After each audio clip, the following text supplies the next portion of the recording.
Muy buenas tardes tengan todos ustedes, estimados amigos de Poetas de Plata, gente que estará observando este material.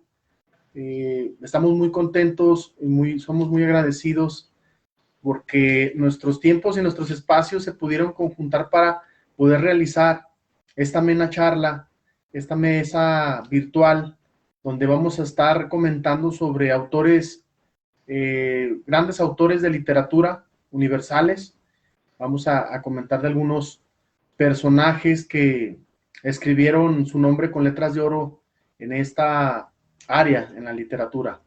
Para nosotros es un gusto y bueno, pues quiero presentarles a Ana Janet Castorena, quien junto con un servidor somos entusiastas de compartir el gusto por el arte literario y otras temáticas, y decidimos reunirnos a la distancia mediante esta mesa para conversar, para platicar acerca pues de autores importantes en la historia de la literatura.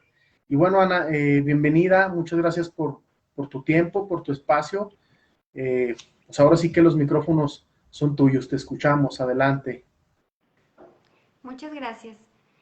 Bueno, tú ya brevemente comentabas nuestro interés pues por la literatura, y para no ahondar tanto en el asunto y para comenzar, vamos a comenzar con William Shakespeare. Yo trataré de hacer una antesala de su obra, de su vida y obra, y en este sentido comienzo con un fragmento del Rey Lear, una obra destacada de más y de la que ya en un momento posterior pudiéramos hacer un poco de análisis. Y dice de la siguiente manera: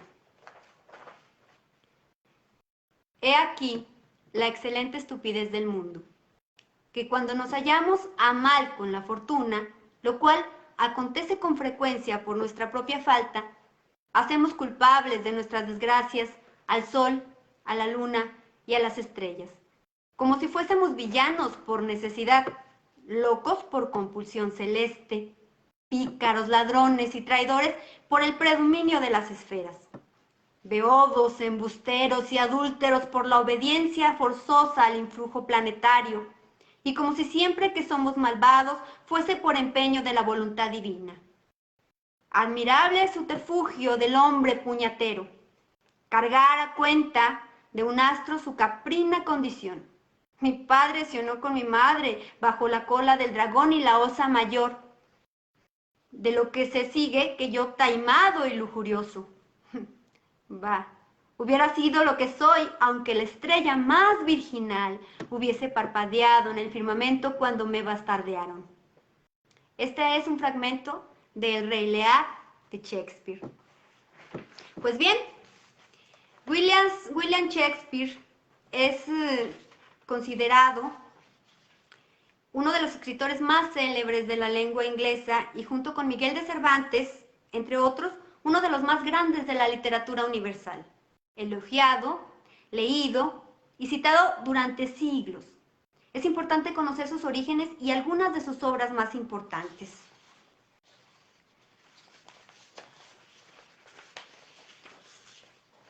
Pues bien, este hombre nació un 23 de abril de 1564 en Inglaterra, en Stratford-upon, un pueblo inglés ubicado a 35 millas de Birmingham. Allí mismo murió a sus 52 años en 1616. Estuvo casado con una mujer un poco mayor que él, de quien tuvo 2 hijas y un hijo. Hay poca verificación de su vida, consecuencia de la inhabilidad para conservar registros en este tiempo. Es un común y corriente de Inglaterra, pues, en el siglo XVI. Lo cierto es que unos años después de cumplir 20 años, Shakespeare se trasladó a Londres sin su familia, de donde comenzó carrera como actor y dramaturgo. Aquí, además de actor, sería copropietario de la compañía Lord Chamberlain's Mess, la cual se convertiría en la más prestigiosa de la época gracias al patrocinio del rey Jacobo I. Posteriormente tomaría el nombre de King's Men, los hombres del rey. Dado que hay muy pocos documentos que reseñen con precisión la vida de este famoso dramaturgo, existe toda una discusión sobre determinados aspectos tanto de la vida privada como de la autoría de sus obras.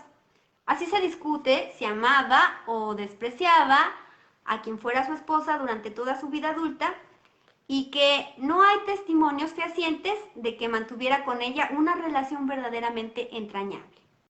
De esta manera, críticos e historiadores han llegado a afirmar que a partir de dichas suposiciones acerca de su matrimonio y otras derivadas de contenidos de versos en su obra poética, se dice que William Shakespeare pudo haber sido homosexual. También hay dudas acerca de su inclinación religiosa. La discusión viene a lugar de la religión, que la religión implica durante la época en que Shakespeare estuvo vivo. Tal vez la mayor polémica alrededor de Shakespeare se centra en torno a si realmente fue el autor de las obras que se le atribuyen, que no ha dejado de ser una polémica tampoco fehaciente. Sus contradictores se basan en el hecho de que un pobre hijo de comerciante de pueblo no tuvo mayor educación y le hubiera sido imposible escribir obras de este calibre y calidad. Este sector de la crítica, surgida en el siglo XVIII, atribuye sus obras a personajes ilustres como Sir Francis Bacon y Edward de Vere, a Christopher Marlowe. Sin embargo, tampoco existen pruebas contundentes de tales afirmaciones. Pero lo que sí es muy cierto es que la obra de Shakespeare, como decíamos en un principio, persiste hasta nuestros días. Y que William Shakespeare escribió numerosas obras de teatro y poemas, 154 en total. La mayoría de las primeras fueron publicadas varios años después de su muerte, en un compendio conocido como First Folio, que las divide en dramas, comedias, obras históricas, donde entre ellas se destacan algunas como la tragedia de Hamlet, Romeo y Julieta, Otelo, el Moro de Venecia, Macbeth o la tragedia de Macbeth, Sueño de una noche de verano, Ricardo III y Lear, que será el que hoy nos ocupe agudizar un poco el ojo crítico con Shakespeare. El estilo característico de William Shakespeare, aunque existe prácticamente toda una teoría literaria en torno a la dramaturgia y lírica de él, si fuéramos a resumir características principales, habríamos que resaltar las siguientes. En primer lugar, su impresionante poder de síntesis, aunado a un uso exquisito, extenso, a la vez preciso del idioma, que muchas veces lo hace difícil de entender incluso para los angloparlantes. En segundo lugar, la ausencia de un juicio de valor por parte del autor a las conductas y actitudes de sus personajes, lo que es poco usual a las obras de su época y tiempo. Estos protagonistas se encierran en sí mismos, convirtiéndose en personificadores de sus virtudes y defectos, obsesiones, abstrayéndose a la realidad que les rodea. Es decir, que era muy común los argumentos moralizantes de los escritores de este tiempo, donde no podían dejar de emitir sus propias opiniones al respecto. Aquí dice, Shakespeare hace que sus personajes sean ellos y los deja crecer, vivir y transmutarse a través de sus líneas. La difusión de las obras de Shakespeare, no solo su obra ha sido ampliamente traducida a casi todos los idiomas y representa en el teatro a lo largo de estos siglos, sino también se ha hecho innumerables películas y ha sido inspiración para óperas como Macbeth o Verdi o Otelo y Rossini. Sus tragedias y comedias siguen representándose en todos los teatros del mundo, en sus versiones originales o en algunas adaptaciones. Pues bien, esta es una antesala sobre la vida y obra y algunas curiosidades exuberantes de nuestro espléndido escritor. Si nosotros pusiéramos un ojo más clínico y observador sobre alguna de sus obras, como comenzábamos hablando del Rey Lear, podemos observar que es una obra, aunque el autor no lo haya querido, justiciera, ¿no? Que deja al final un sabor de boca para mirar con un sentido moral, aunque no lo haga de manera directa, sí lo hace para la reflexión posterior del espectador, del leyente. Pues bien, El Rey Lear es una tragedia escrita que cuenta la historia de este rey en su poder y cómo delega este poder a sus tres hijas, perdón. Después de que declararan su amor por él de una manera extremadamente aduladora y obsequiosa. Las dos primeras hijas. Su tercera hija no recibe nada porque no halaga como lo habían hecho sus dos hermanas anteriores. Es decir, el rey Lear pide a sus hijas que le digan, que le declaren su amor.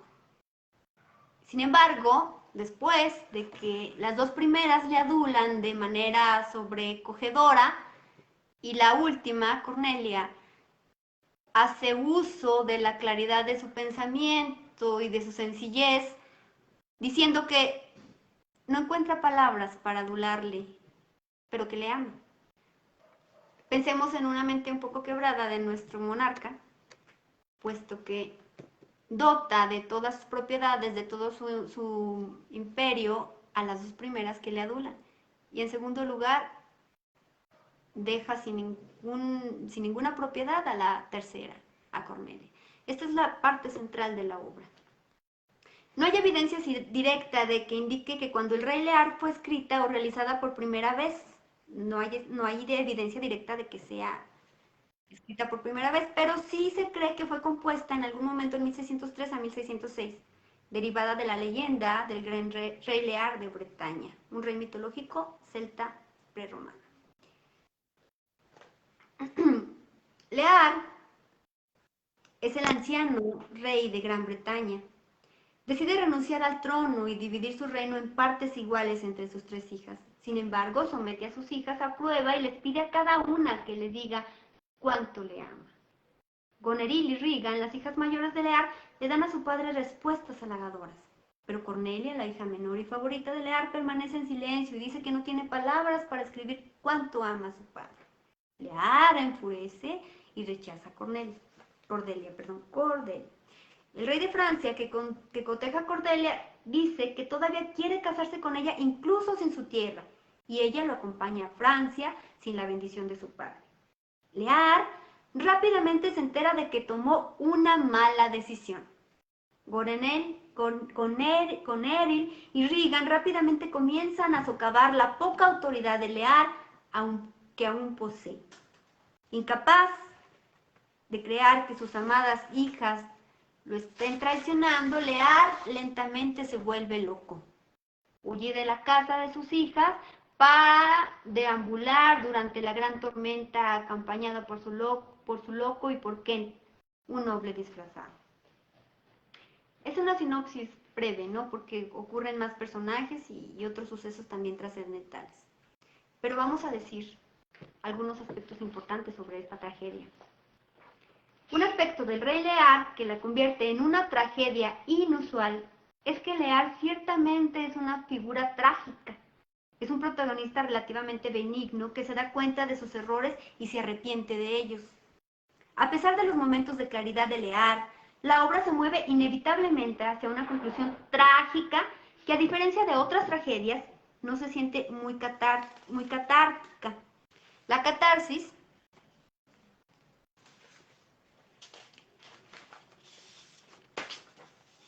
es el momento de liberación que siente una audiencia después de experimentar emociones fuertes, lo cual, dice aquí el texto, no ocurre en El Rey Lear.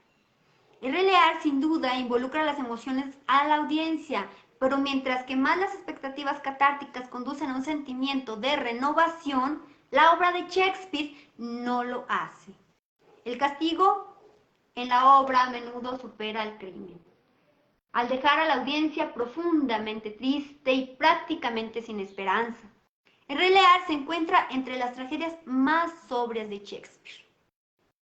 Es la obra particularmente de una notable reflexión sobre la naturaleza del sufrimiento humano y el parentesco y el sentimiento humano. Sí es un tópico que toca con mucha frecuencia Shakespeare. Recordemos a Macbeth, ¿sí? La madre, el padrastro el rey, o recordemos a Romeo y Julieta, que tienen también que ver con el parentesco, bueno, la lucha entre familias, ¿no? De alguna manera se toca también el parentesco.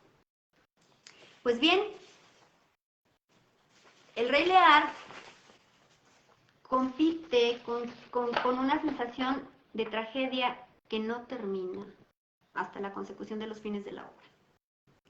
Shakespeare explora los temas de poder y debilidad a través de personajes como el Rey Lear. Al dividir al reino entre sus hijas, Lear renuncia al trono, despojándole del poder en un estado debilitado.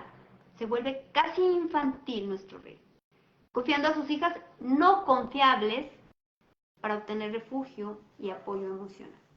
Lear interrumpe el orden natural al romper los lazos con su hija Cordelia y desterrarla de Gran Bretaña.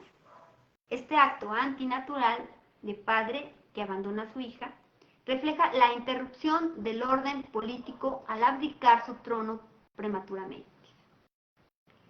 Al final, la inferencia de Lear con las leyes de la naturaleza provoca su caída. Shakespeare describe la tragedia del proceso de envejecimiento, mostrando el deceso del rey Lear, un rey noble, a un anciano débil que experimenta la decadencia física y mental. Como la mayoría de los padres, Lear debe confiar en sus hijos, recibir el apoyo que estos le den en la vejez. Eso demuestra ser, pues, el error de Lear, un error desastroso. Sí, tendríamos que invitar a la lectura del Rey Lear. Es una obra maravillosa, escrita con demasiada poesía, ¿no? Es una obra genial que nos muestra cómo dentro de la envidia o el indecoro entre hermanos puede también surgir una semilla de voluntad y de sensatez, donde a veces los padres no miran. Es una forma también de mostrar la realidad del tiempo a través de las letras del tiempo de Shakespeare, de una manera relativamente real. Pues este es una pequeña parte sobre la vida y la discusión sobre la obra de Shakespeare, y una mínima parte, ¿no?, de lo que es su magnificencia como escritor universal. A continuación, si nos haces el favor de mostrarnos a otro gran autor interesante. Muy bien, Ana, pues primero que nada, felicitarte por pues ahora sí que este desarrollo de tu charla sobre este, pues, gran autor, o este autor universal, que pues es un referente, ¿verdad?, en este campo. Fíjate que a mí me llamó mucho la atención de todo me gustó, aprendí más cosas y entre ellas de que pues fue un autor que de alguna manera también sufrió la persecución en el sentido de que lo tacharon de plagio. Ahorita que comentabas de que dudaban inclusive de si él era el autor de sus obras, porque pues realmente viendo el entorno donde él había nacido, no era un entorno que se había desarrollado en un ambiente académico, con todas las facilidades para poder acceder pues a los recursos que en su tiempo le podían dotar de esta capacidad. Y también el detalle de, pues junto con muchos autores, ¿verdad?, de literatura que se convierten en una especie de estrellas de rock, pero después de la muerte. Él se suma en esa lista pues de escritores que igual se hacen famosos o más famosos después de morir, post-mortem. Eso también, y felicitarte por pues esta ahora sí que degustación de cómo fuiste desmenuzando los detalles de parte de su obra y de su biografía. Entonces, pues por ahí te agradecemos. Vamos a seguir. Muy breve, perdón, discúlpame, es muy breve.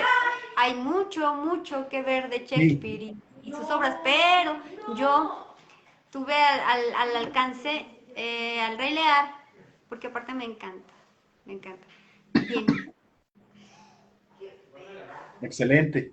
No, pues agradecerte también por este primer autor. Vamos a darle continuidad a la mesa virtual, pues vamos a seguir comentando acerca de grandes autores, y en esta ocasión pues yo les voy a compartir algo de Walt Whitman. Me voy a permitir compartir un poquito aquí pantalla, entonces permítanme. No sé si ya se ve la presentación por ahí, Ana, confírmame. Sí, ya se está viendo. Sí, perfecto. Entonces, bueno, vamos a hablar un poquito acerca de Walt Whitman. Miren, este autor es originario de Estados Unidos y vivió entre el año 1819 y 1892. Fue un escritor. Sus géneros en los que él se desarrolló fue en la poesía y en el ensayo. Es considerado uno de los escritores más representativos de la historia de los Estados Unidos de Norteamérica. E incluso es llamado por muchos como el padre del verso libre y padre de la poesía moderna estadounidense. Padre del verso libre, pues en este sentido, en su época, antes incluso, se venía generalmente trabajando con el estilo que manejaba rima y métrica a la hora de escribir poesía, y él empieza a incursionar en el campo del verso libre, donde pues los escritos no se sujetan a un ritmo.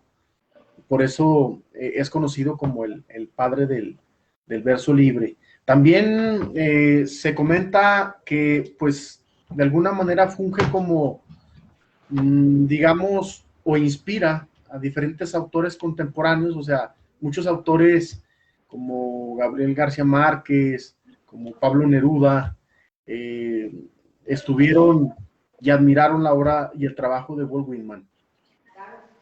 Uno de sus trabajos, ahorita vamos a dar un repaso de su obra, pero uno de los trabajos más controvertidos es un libro que se llama Hojas de Hierba, y para muchos es descrito este libro como obsceno por precisamente referencias a la homosexualidad.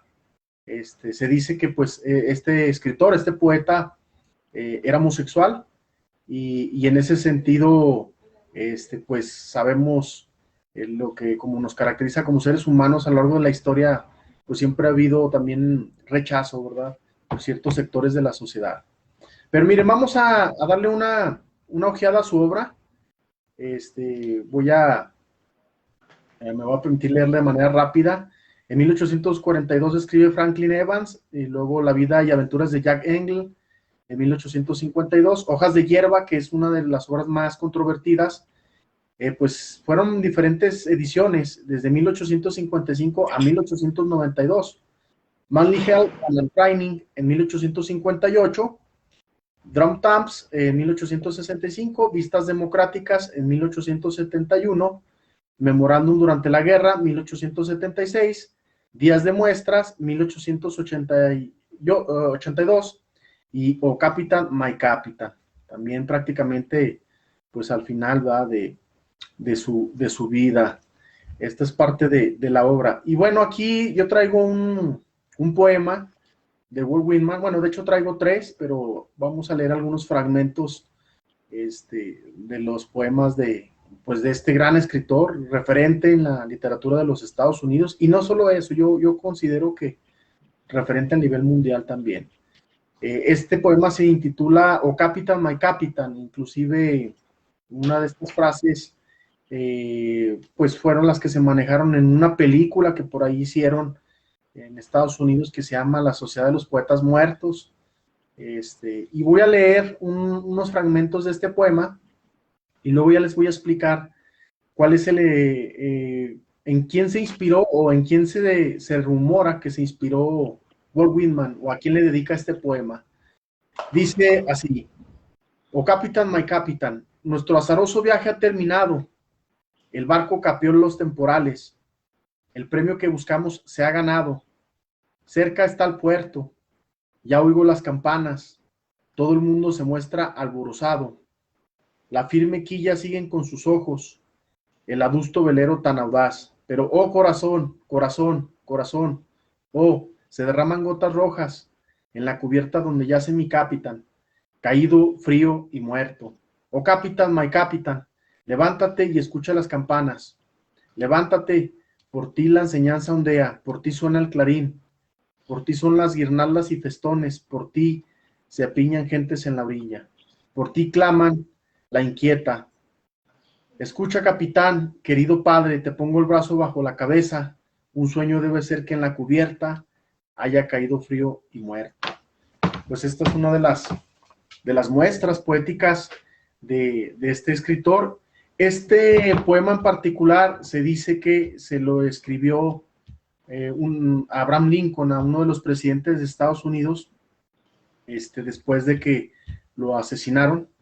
Él escribe este poema en su honor. Entonces, pues ya después de haberles leído un poco, ya empiezan ustedes a atar cabos, que parece que sí tiene esa tendencia, pero es lo que los expertos y los historiadores comentan acerca de esta obra, ¿va? Está inspirada en Abraham Lincoln, uno de los presidentes de Estados Unidos. Y bueno, pues aquí vamos a comentar también algo de un poema que se llama Una hoja de hierba, o algunos fragmentos que voy a leer así muy rápido. Dice: creo que en una hoja de hierba no es menos que el día de trabajo de las estrellas, y que una hormiga es perfecta, y un grano de arena y el huevo del regulo son igualmente perfectos, y que la rana es una obra maestra digna de los señalados, y que la zarzamora podría adornar los salones del paraíso. Este es otro fragmento de otro de sus poemas. Y bueno, pues este es uno de los clásicos. Este poema en particular, Carpe Diem, de la frase que pues se puede interpretar como afronta el día o disfruta el día, que tiene en esencia un mensaje muy, muy, muy especial, muy profundo, muy sublime. Se le atribuye a Walt Whitman también, que es de su autoría.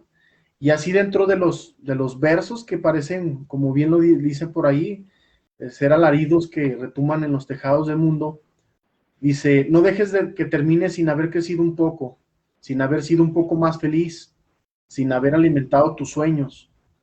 No te dejes vencer por el desaliento, no permitas que nadie te quite el derecho de expresarte, que es casi un deber. No abandones tus ansias de ser de tu vida algo extraordinario. No dejes de creer que las palabras, la risa y la poesía sí pueden cambiar al mundo. Somos seres humanos llenos de pasión. La vida es desierto y también es oasis. Nos derriba, nos lastima, nos convierte en protagonistas de nuestra propia historia. En general, pues es una preciosa obra, muy profunda, con un mensaje muy, muy, muy profundo que pues siempre está en el contexto de la vida del ser humano. Entonces, me voy a permitir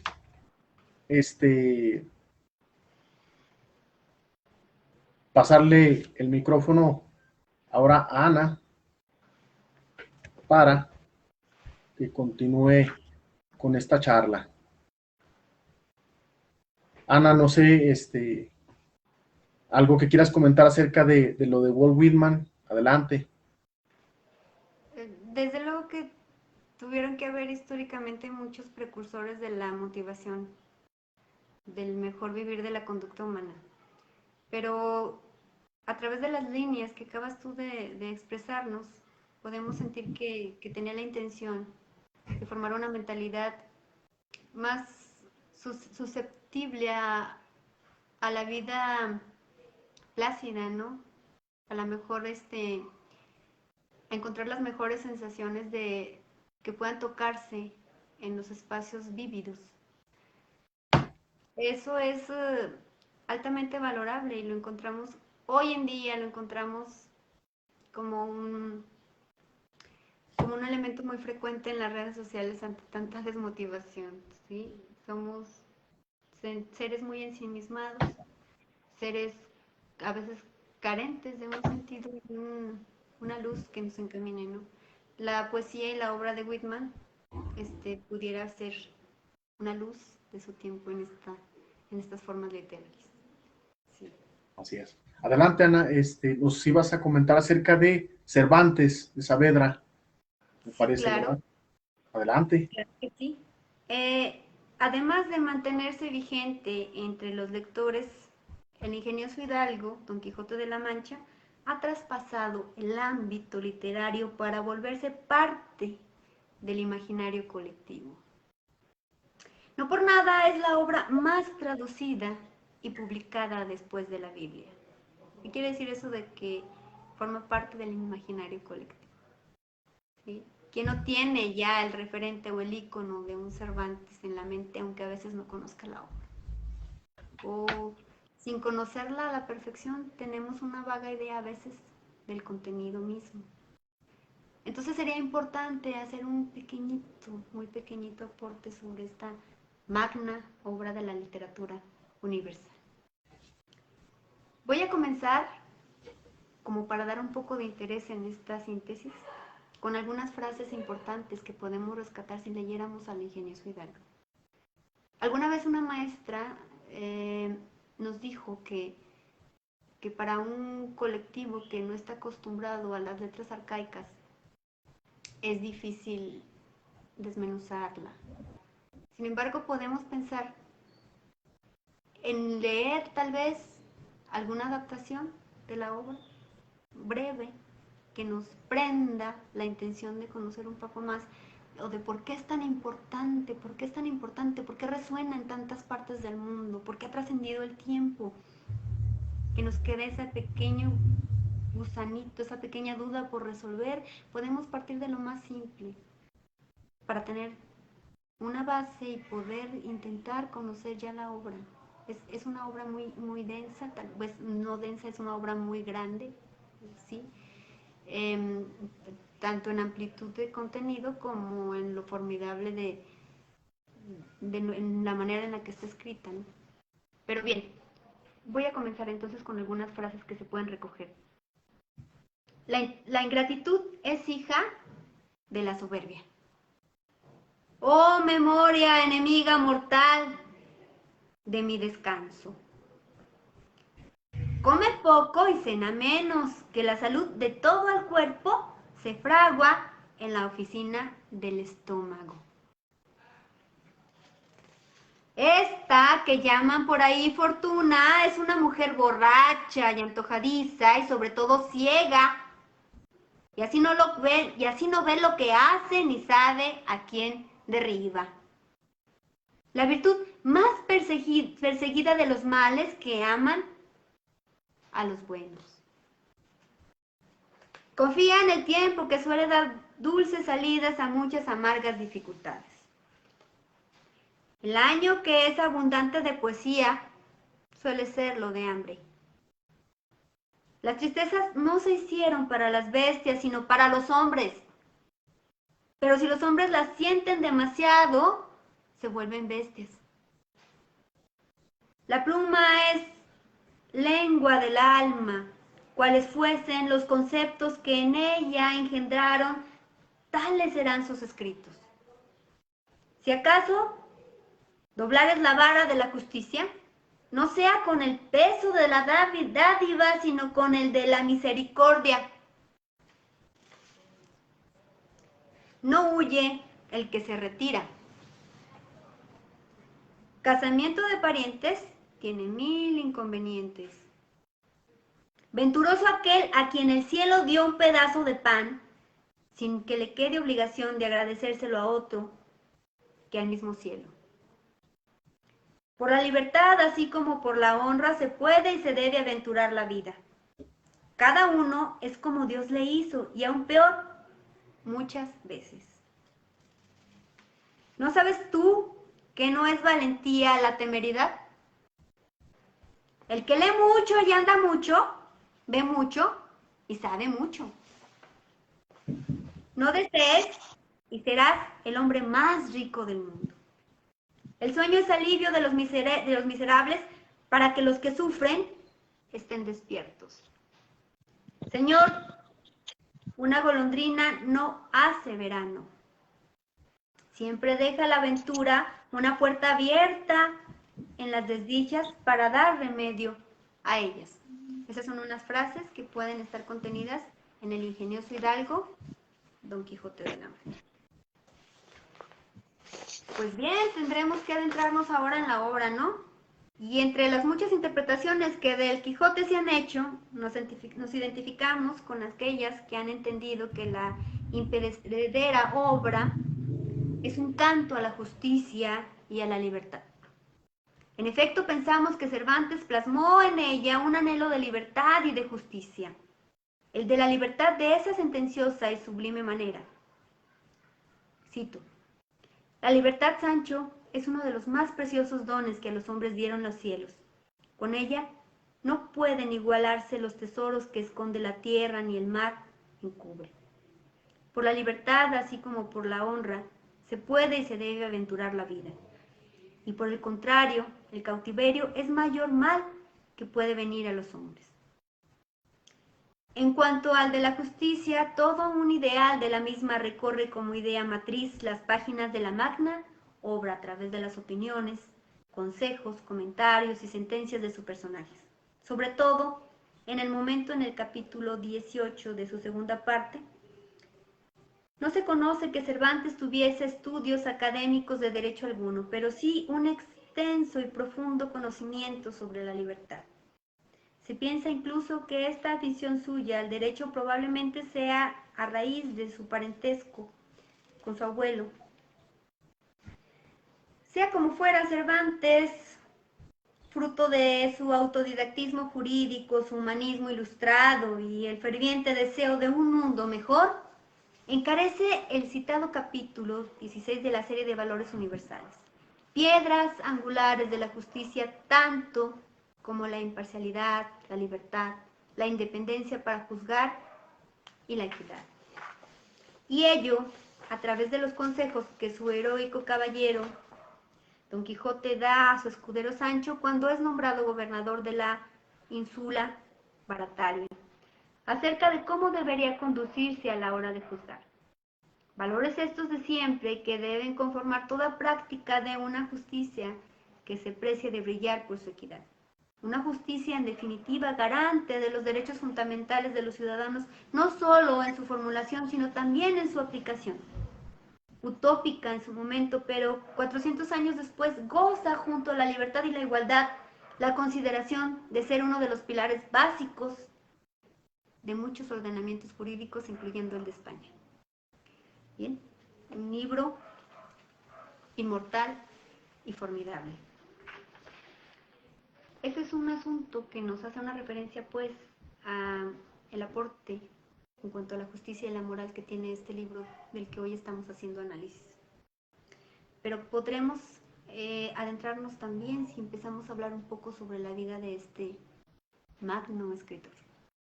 Miguel de Cervantes Saavedra nace en Alcalá, entonces su ciudad es su ciudad natal, donde su padre, don Rodrigo de Cervantes, se vería obligado a trasladarse a causa de su profesión de médico.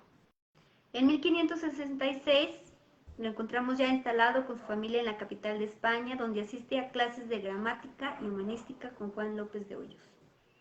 Con poco más de 20 años partió a Italia como miembro del séquito del cardenal Acquaviva, quizás huyendo de los requerimientos de la justicia tras un desafortunado duelo. Estamos viendo que Cervantes sí se codea con gentes importantes y tiene cierto abolengo en España. Allí toma contacto con el arte renacentista italiano. En 1570 se alista en el ejército y un año más tarde participará en la famosa batalla de Lepanto, de donde volverá maltrecho a causa de la malaria y las heridas sufridas en el pecho y en la mano izquierda, que le quedará inútil para el resto de sus días. Tras su recuperación participa en otras campañas entre turcos y griegos. Pero la mala suerte quiso que su galera, la Sol, fuese apresada por piratas barberiscos, de modo que Cervantes sufrirá 5 años de cautiverio en las prisiones de Argel. También hemos oído que también se le dice a nuestro escritor como el manco de Lepanto. Es por esto que escuchábamos antes. Tras un cuantioso rescate pagado por su familia, regresa a Madrid en 1580, imposibilitando ya su carrera militar. Cervantes sueña con conseguir, gracias a la mediación de algunos amigos bien relacionados en la corte del rey Felipe Segundo, algún puesto en el Estado o en la administración de los territorios americanos. Sin embargo, sus esperanzas se van desvaneciendo y se irán abriendo camino al hombre de letras. Cervantes publica en 1585 La Galatea y estrena con escaso éxito algunos de sus proyectos teatrales.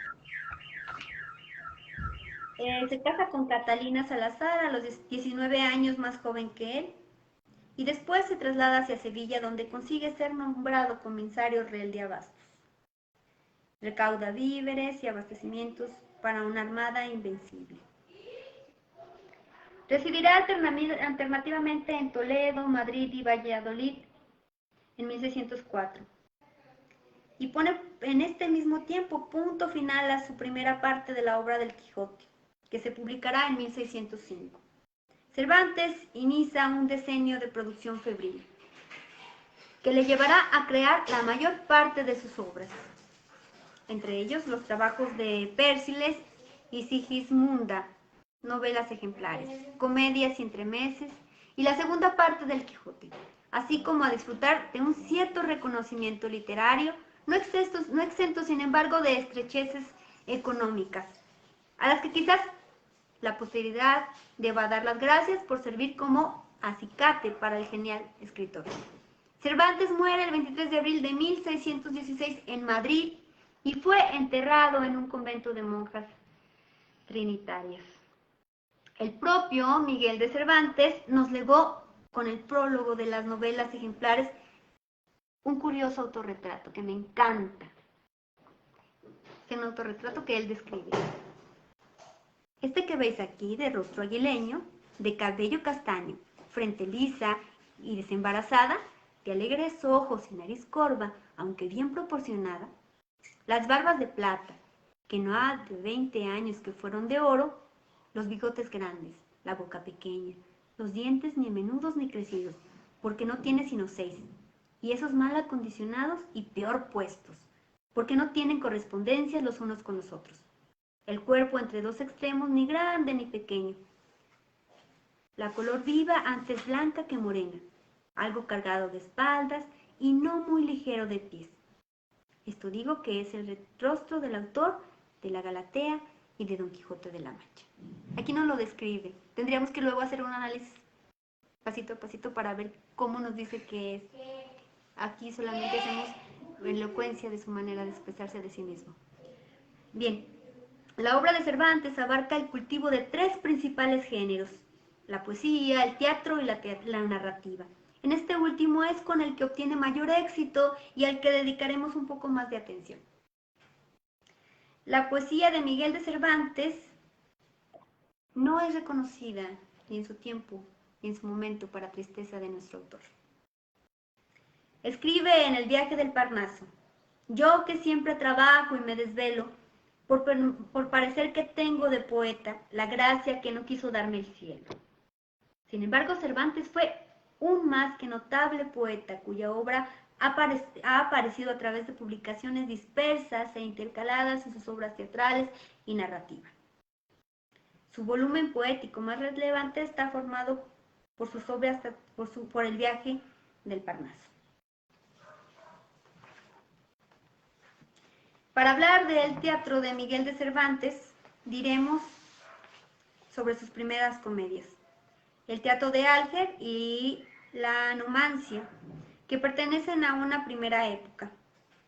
La Numancia de tragedia, que gira en torno a Cerco de Numancia, en la que resalta los aspectos heroicos de los numanios en su suicidio colectivo al final. Entre la narrativa de Miguel de Cervantes, diremos que abarca fundamentalmente 4 obras, pertenecientes cada una de ellas a subgéneros diferentes. La Galatea de 1585, que es una novela; Don Quijote de la Mancha, parte 1 y parte 2, y los trabajos de Pérsiles y Sigismunda. Diremos también, ya específicamente adentrándonos a la obra de Don Quijote de la Mancha, que Cervantes se enfrenta al reto de abordar un género prácticamente nuevo, para el que no existían reglas, y consigue dignificarlo y conducirnos al nivel en el que ya estaba la lírica y el teatro. La publicación de El Quijote supuso un cambio radical y un gran avance de cara al surgimiento de la novela moderna. Las particularidades y diferencias con respecto a la narrativa anterior son múltiples. Cervantes, siguiendo la brecha abierta por el Lazarillo, se aplica a la narración de inspiraciones realistas. Se huye de la tan marcada inverosimilitud de novelas de caballerías y otras manifestaciones para tratar de narrar el mundo contemporáneo con el fin de conocerlo, por supuesto. No debemos confundir este afán de aproximación realista con algunas obras del siglo XIX que pueden pretender realizar una fotografía literaria de la realidad. La nueva forma de novelar nace como compendio superador de las formas narrativas anteriores, que parcela con demasiada claridad personajes, espacios y temáticas.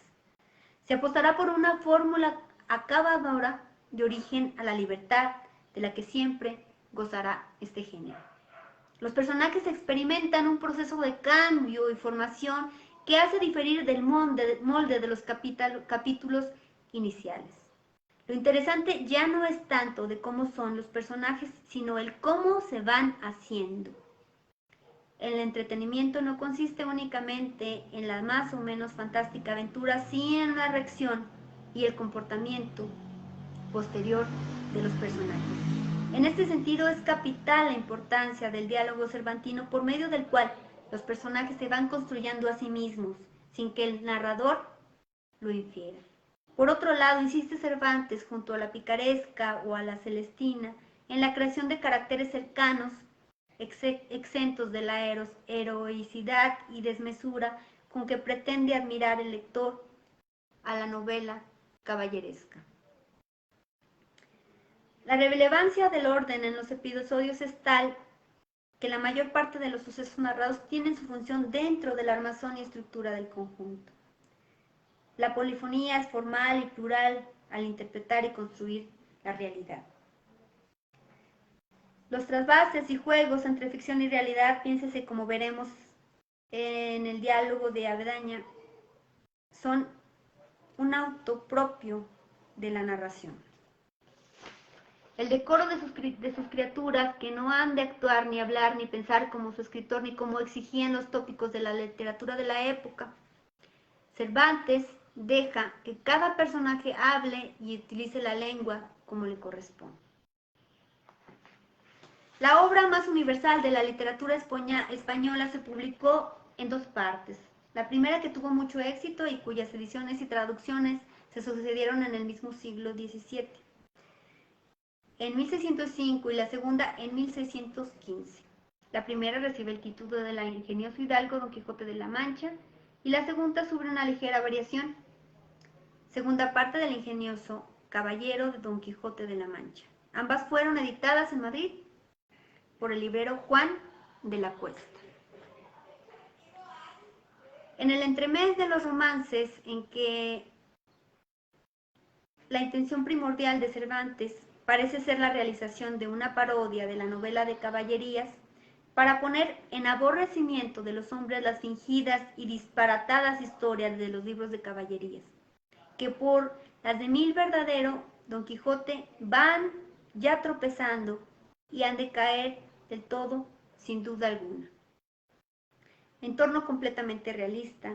Así, por ejemplo, Cervantes, en vez de optar por los espacios exóticos y lejanos de las aventuras caballerescas, coloca a un inherente lugar tan reconocible como la Mancha.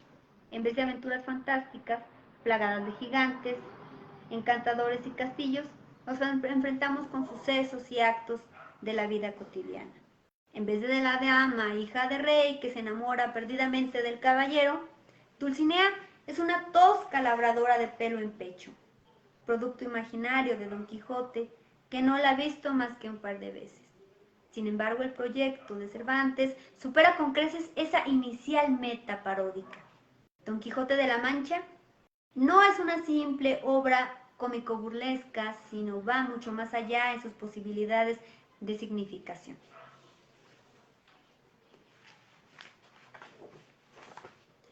La primera parte va precedida de unos textos preliminares al Duque de Béjar, donde nos muestra la primera salida de Cervantes, donde confunde una ventana con un castillo y es nombrado caballero por escarnio, tras las aventuras de Andrés, en la que Don Quijote provoca un mayor daño al mozo que quiere socorrer.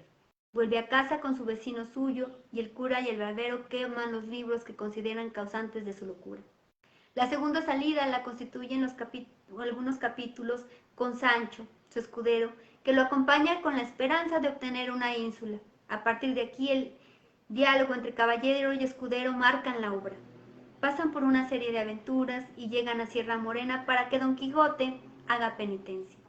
El cura y el barbero salen a buscarlos, confluyen en la venta de Jampaloc y allí se plantean y desarrollan historias secundarias, mientras otras tienen su desenlace. Vuelve Sancho y Don Quijote a la aldea, conducidos por el cura y el barbero. Esta narración central se corta con una serie de historias intercaladas que se corresponden con la novela que se leía en la época y que permite además la introducción del tema amoroso.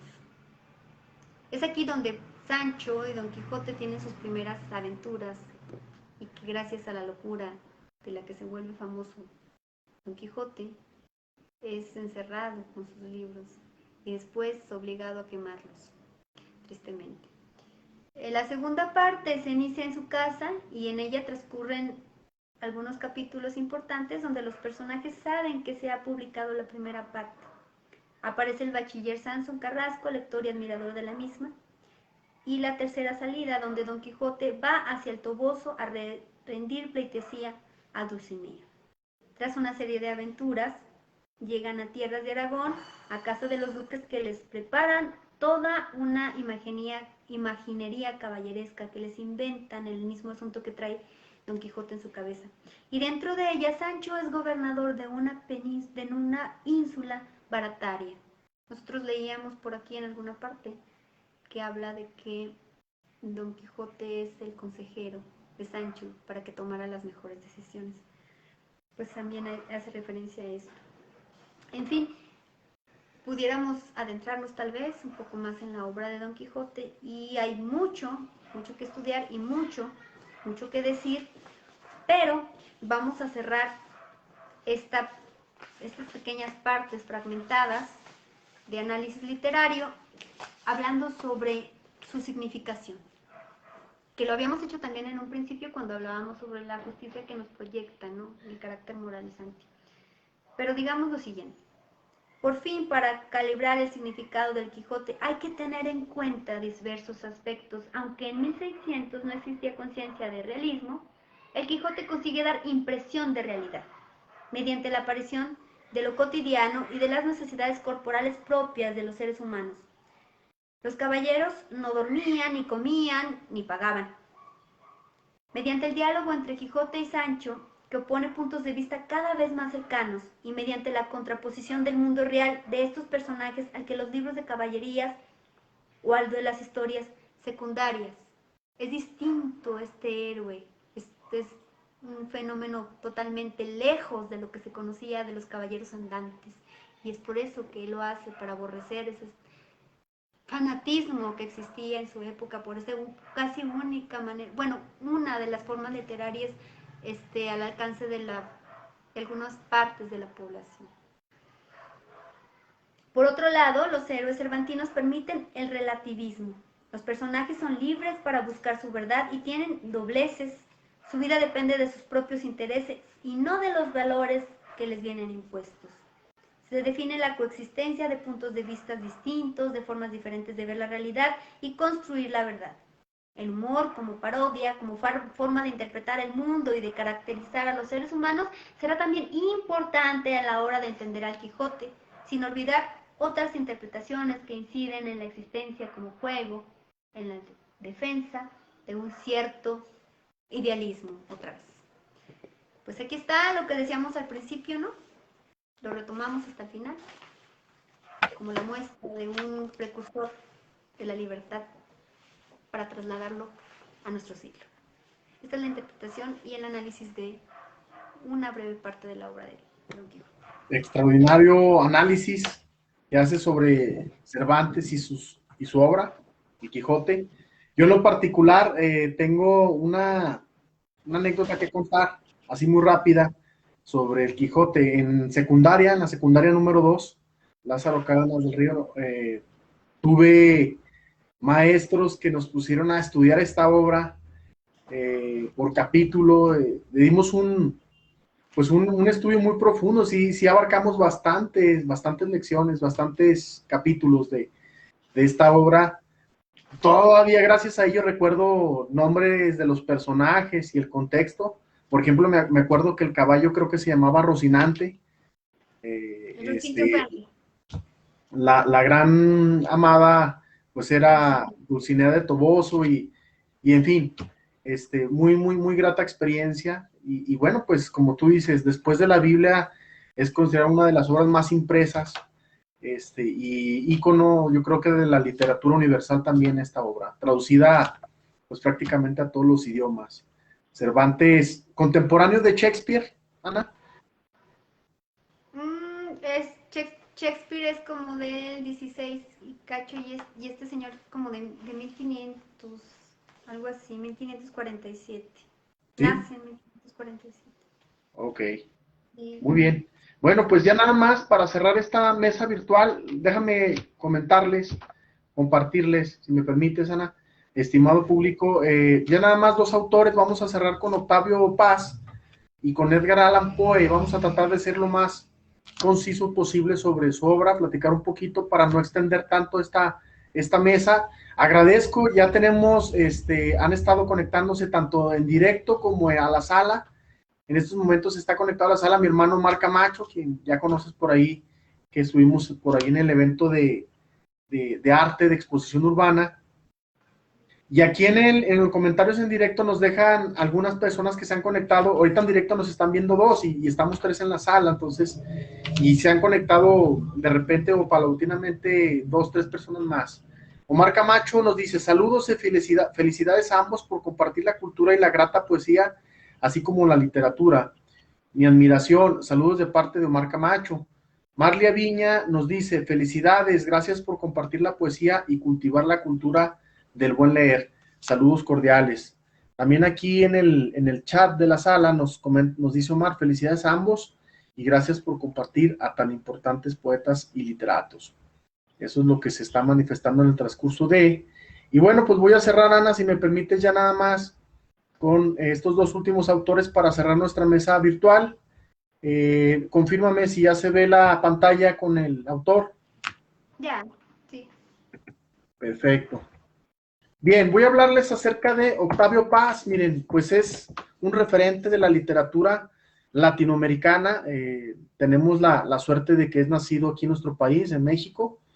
Es originario precisamente de la Ciudad de México, Octavio Paz. Él nace en 1914 y fallece en 1998. Es un escritor que estuvo sobre todo inmerso en los géneros de poesía y ensayo, Octavio Paz, y obtuvo el premio, fíjense bien este detalle importante, obtuvo el premio Nobel de Literatura en 1990 y el premio Miguel de Cervantes en 1981. Pues ahora sí que obtuvo seguramente los galardones más importantes en la literatura a nivel mundial. Por un lado, el premio Nobel, que ya sabemos que es la máxima condecoración que se le puede dar en un género, en un área, en una disciplina a cualquier persona.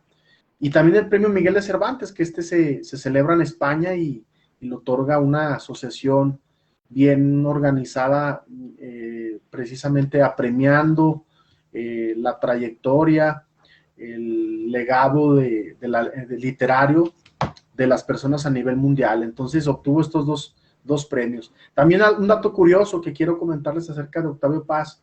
Aquí en México carecemos de gente que haya ganado el premio Nobel. Él es uno de ellos. Y de hecho es el único que lo ha ganado en el área de literatura. Pero realmente no tenemos más de 5 mexicanos que hayan ganado un Nobel en México. Tenemos, bueno, a Octavio Paz en literatura, a Mario Molina en química, y me parece que a otra persona. O sea, no son ni siquiera 5 los que han obtenido un premio Nobel en México, y bueno, pues él es uno de ellos. Y es considerado uno de los escritores más influyentes del siglo XX, inclusive considerado también uno de los más grandes poetas de todos los tiempos. Aquí les voy a compartir muy rápidamente, pues, su obra. Es muy extensa. En poesía, pues, tenemos bastante obra, desde Luna Silvestre, No pasarán, Raíz del Hombre, Bajo tu clara sombra y otros poemas sobre España, Entre la piedra y la flor, A la orilla del mundo.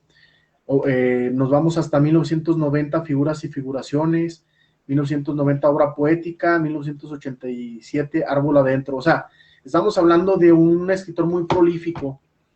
Y en ensayo también tiene una obra muy grande, desde 1950, Laberinto de la Soledad, 1956, El arco y la lira, 1957, Las peras del olmo, hasta, si nos vamos a 1995, Vislumbres de la India, 1994, Un más allá erótico, Sade, y 1993, Itinerario. O sea, estamos hablando de una vasta y prolífica carrera en el campo de la literatura.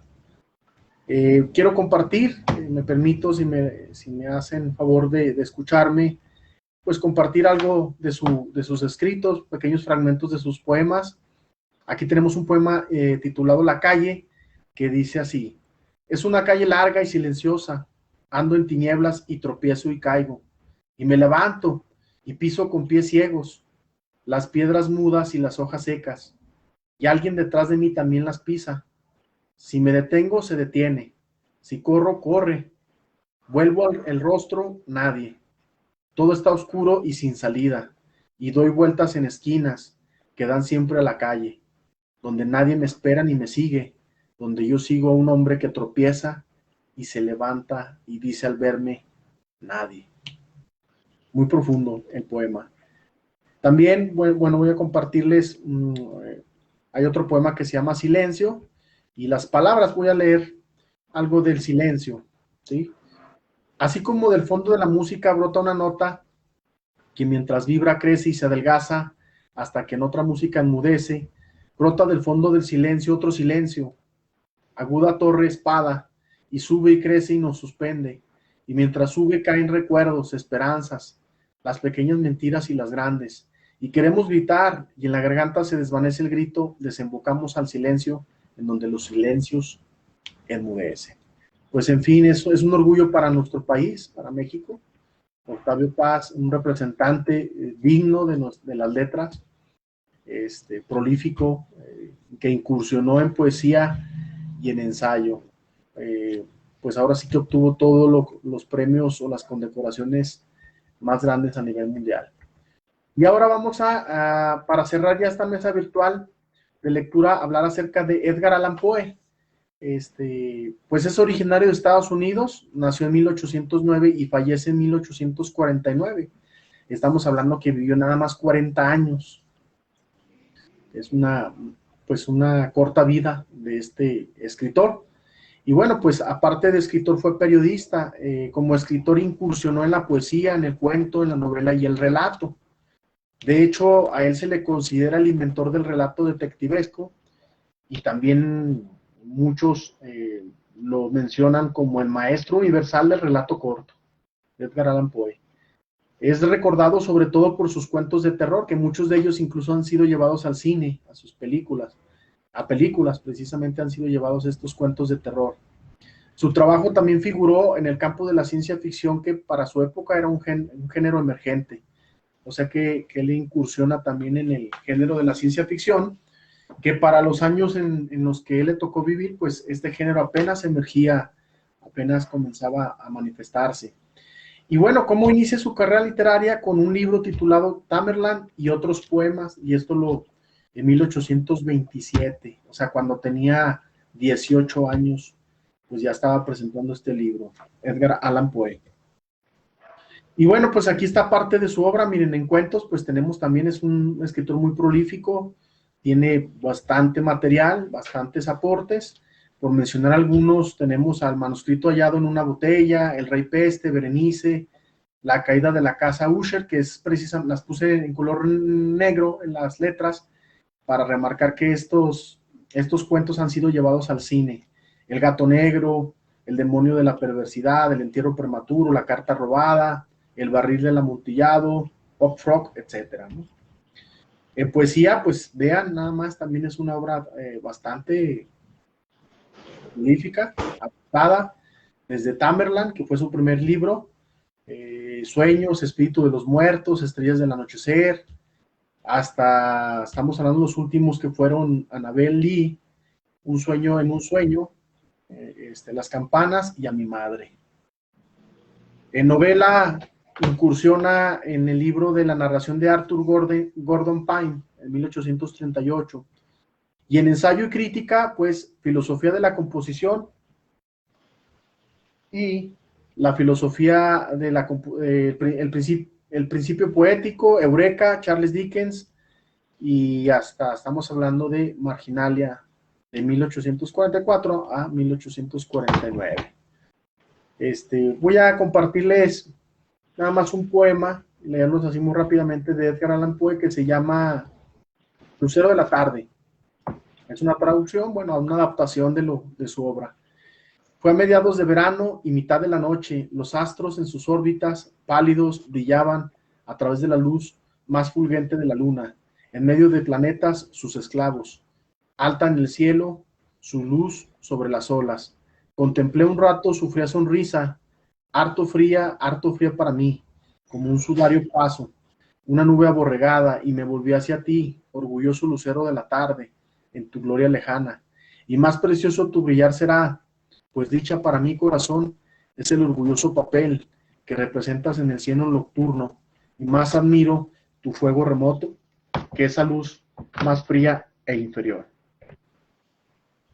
Y bueno, pues esto es en general lo que queríamos compartir acerca de, pues, de Edgar Allan Poe, de Octavio Paz, y muy interesante, pues creo lo que se abordó a lo largo de esta mesa virtual de estos 5 autores universales de la literatura, tanto contemporáneos como clásicos, y para mí es un gusto, Ana, haber compartido mesa en esta tarde contigo. Sabemos que por ahí tienes ahí un asunto y pues vamos a cerrar ya la mesa, sin antes darte el micrófono por si quieres decir algunas palabras finales como cierre.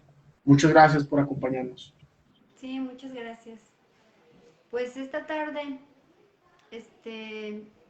nos hemos permitido hacer unas pequeñas reseñas, ¿no? Poquito. Una cuestión mínima de estas personas tan célebres en el aspecto literario, de estas personas con esta maquinaria cuantiosa de acomodar las palabras y volverlas poesía y narrativa. Pues nada más que agradecer la atención que puedan ponernos quienes tengan a bien escucharnos y observar un poco de lo que hoy con todas las ganas y el entusiasmo compartimos, con ese entusiasmo del que somos partícipes y coincidentes, el ingeniero Camacho y una servidora ahí. Pues solamente eso. Muchas gracias por la invitación y siempre intentaré y agradeceré su colaboración. Perdón. Muchas gracias, Ana. También un agradecimiento a todos los que nos acompañaron desde transmisión en directo como en la sala. Agradecer a mi hermano Marc Camacho. Hermano, ¿gustas decir algunas palabras? Tienes micrófono abierto. ¿Y gustas para cerrar? Omar Camacho, por ahí. Felicidades a los dos. Muy buena exposición de grandes biografías de estos autores y los felicito a ambos. ¿Sí me escuchan? Sí. Claro. Sí, Claro. Muchas felicidades y pues grandes reseñas de Octavio Paz, estaba escuchando de Miguel Cervantes de Saavedra, de Edgar Allan Poe, y por ahí alguno que se me está pasando, pero en general muy bien a los dos. Los felicito y gracias por compartir la cultura. Esperemos se sigan desarrollando más actividades como esta y los felicito. Muchísimas gracias. Gracias, hermano. Gracias, hermano. También, pues, agradecerles a A todos. ustedes. Asistencia. También por aquí nos comenta Reina Edith, un placer escucharles, gracias por compartir, nos escribe Reina Edith. Tuvimos buena participación, lo importante es compartir y va a quedar pues el video, ¿verdad?, que vamos a subir en las plataformas, por si alguien no tuvo oportunidad de conectarse, pues ya tendrá chance de verlo más al rato. Muchas gracias, Ana, pasa muy buenas tardes y Bueno, gracias por compartirnos. Hasta luego. Gracias.